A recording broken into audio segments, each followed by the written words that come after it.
Harold.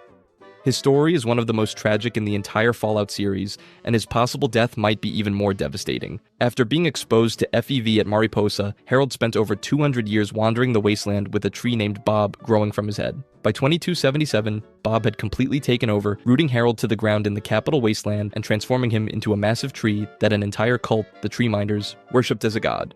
Harold was conscious through all of it and he couldn't take it anymore. So when the Lone Wanderer finally reaches Oasis and gains access to Harold, he begs them to end his suffering. You see, the Tree Minders would never do the deed because they saw Harold's pleas as tests of faith rather than genuine cries for help. And so here's where it gets truly horrific. One of the options the player has is to set Harold on fire using a torch and his own highly flammable sap. This is explicitly the most painful way to kill him, and Harold makes that pretty clear. But if you continue to go this route, the flames consume him slowly as he screams in agony, his wooden body burning while he's still fully aware of everything that's happening. And unfortunately, it's not a quick death either. The audio of his death is genuinely disturbing, filled with recognizable screams of pain that make it clear this was an evil choice. Father Elijah.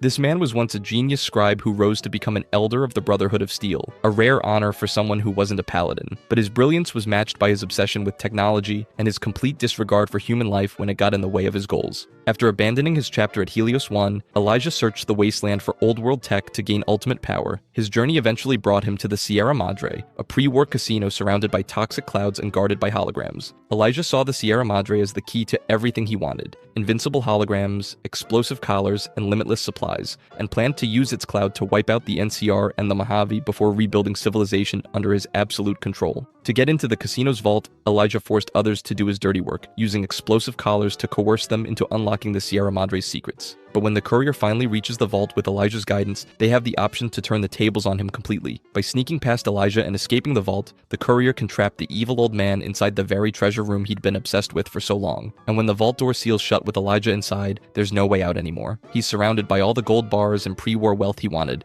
but none of it matters now. The Overseer of Vault 13. This man was the dedicated leader who genuinely cared about his community, even if his commitment to keeping the vault sealed made him seem strict and overbearing. When the water chip failed and the vault's survival was threatened, he had no choice but to send someone into the wasteland to find a replacement. That person became the Vault Dweller, and their journey would eventually lead to the discovery of the Master's super mutant army. But there's a dark path in Fallout 1 where everything goes horribly wrong. If the Vault Dweller gets captured by the super mutants and breaks under torture, they can give up the location of Vault 13. This condemns everyone they ever knew to a brutal death. The super mutants launch an invasion of the vault, breaching the entrance and flooding through the corridors in a massacre that's shown in genuinely disturbing footage from the game. And while the Overseer makes his final stand in a defensive turret, the super mutants eventually overwhelm him. A super mutant jumps onto the turret and punches him directly in the face with enough force to stun him. More mutants pile on, ripping him out of his defensive position. They proceed to tear him apart and conquer the very vault he'd spent his entire life protecting. Ellen Santiago. She was one of the few genuinely good people in the Enclave, which only made her fate all the more tragic. She'd been a colonel leading a military unit in Washington, D.C. when the bombs dropped, and somehow managed to guide her soldiers all the way to the White Spring Bunker in Appalachia, with minimal casualties. When they reached the location, Secretary Thomas Eckhart welcomed her with open arms, promising revenge against the communists, and giving her a command position in his growing Enclave force. For a while, Santiago went along with Eckhart's plans, but eventually, she couldn't keep turning a blind eye to the situation. She finally confronted Eckhart in July 2084 and threatened to leave with her soldiers, but he didn't argue or try to reason with her. Instead, he knocked her out with gas and put her in an artificially induced coma, keeping her sedated for 2 years while he needed her command codes. Santiago remained unconscious until June 2086, when loyalists staged a revolt against Eckhart and revived her to lead the uprising. She gladly took command, and they managed to arrest Eckhart and take control of the bunker. But Santiago made a fatal mistake when she decided to destroy Modus, the AI controlling the facility. Modus retaliated immediately after the damage to its systems, and an explosion tore through the weapons lab where Santiago was standing. The blast killed her instantly, but it also ruptured a toxin tank that leaked into the bunker's air circulation system. The survivors were left in complete darkness as the toxic gas spread through the sealed facility. Everyone who had fought to stop Eckhart's madness died slowly in the dark, poisoned by the very base they'd tried to liberate. Santiago had been kept prisoner in the bunker for years, finally woke up and led a successful revolt, only to be killed along with everyone who trusted her in the immediate aftermath of their victory. Frank Horrigan.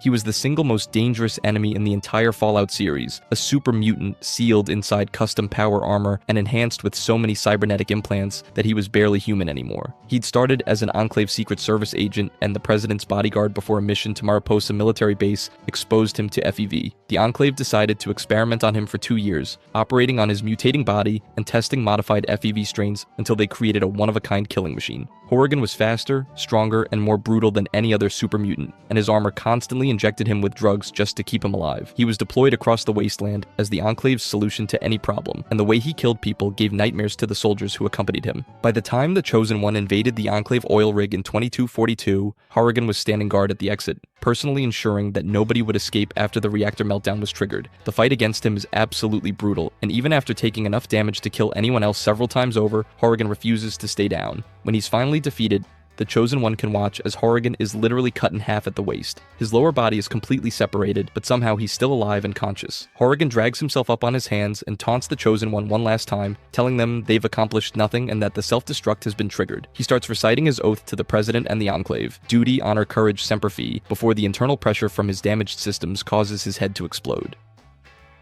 James.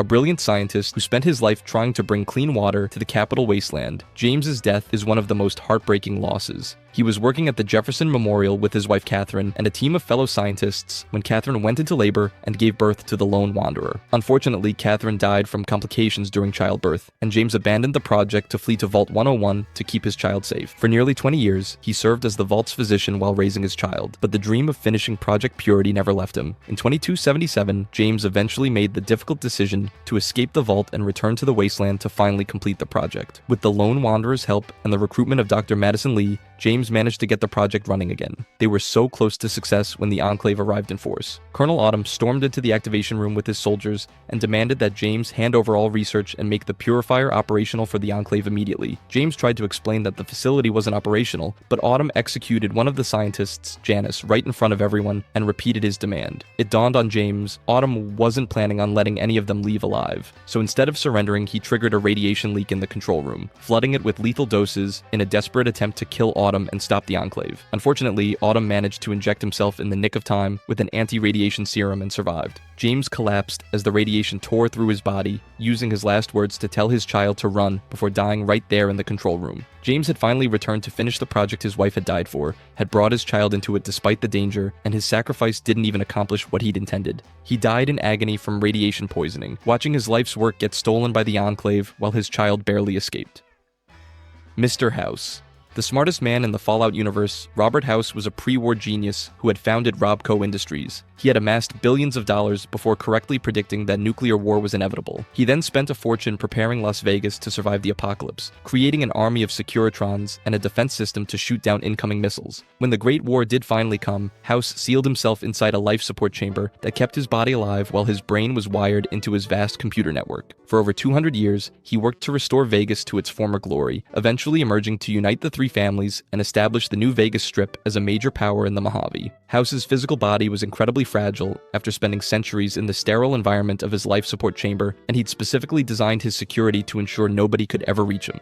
But the courier can fight through the Lucky 38, bypass the Securitrons, and make it down to House's sealed chamber. When they open it up, they find House's actual body, a withered, mummified husk that's barely alive outside the chamber's sterile environment. The moment House is exposed to the outside air, he starts being contaminated by bacteria that his immune system can't fight off. If the courier chooses to put him back into the chamber instead of killing him outright, they condemn House to the one death he'd specifically begged them not to inflict. House knows exactly what's about to happen because the chamber is no longer sterile. The bacteria on his body will multiply in the life support system, and he'll slowly decay from the inside while still conscious and aware. It's a long, agonizing deterioration until death. Of all the ways the courier could end House's life, this is the cruelest, and House's final words make it clear he understands exactly what kind of death awaits him.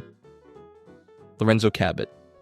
This man was an archaeologist born in 1835 who made a discovery that changed his life forever and doomed his entire family. During an expedition to the Rub al-Khali Desert in 1894, he uncovered an ancient alien artifact, a mysterious crown that granted him incredible powers but also drove him completely insane. The crown couldn't be removed without killing him, and it gave Lorenzo telekinetic abilities, super strength, and immortality. It also made him violent, paranoid, and dangerous to everyone around him. So on July 1898, they confined Lorenzo in the basement of Parsons State Insane Asylum, where he remained imprisoned for the next 400 years. years. Lorenzo's son Jack studied the artifact and used compounds from his father's blood to create a serum that stopped aging, allowing the entire Cabot family to survive for centuries. They were essentially vampires, feeding off Lorenzo to prolong their own lives, and Lorenzo knew it. When the sole survivor gets involved in the Cabot family's secrets, they're forced to make a choice. They can side with Jack and kill Lorenzo in his cell, or they can release Lorenzo and let him take his revenge. If they choose to kill Lorenzo while he's still imprisoned, one of the methods available is using radiation to execute him. This is particularly cruel because Lorenzo had survived for over 400 years, had endured centuries of confinement, and his reward is to be killed like a lab rat while still locked in the cell his family had built for him. The radiation death isn't quick either. Lorenzo would feel himself dying from the inside as the radiation poisoning spreads through his system, all while knowing that his family gets to keep living off the serum they'd stolen from his blood.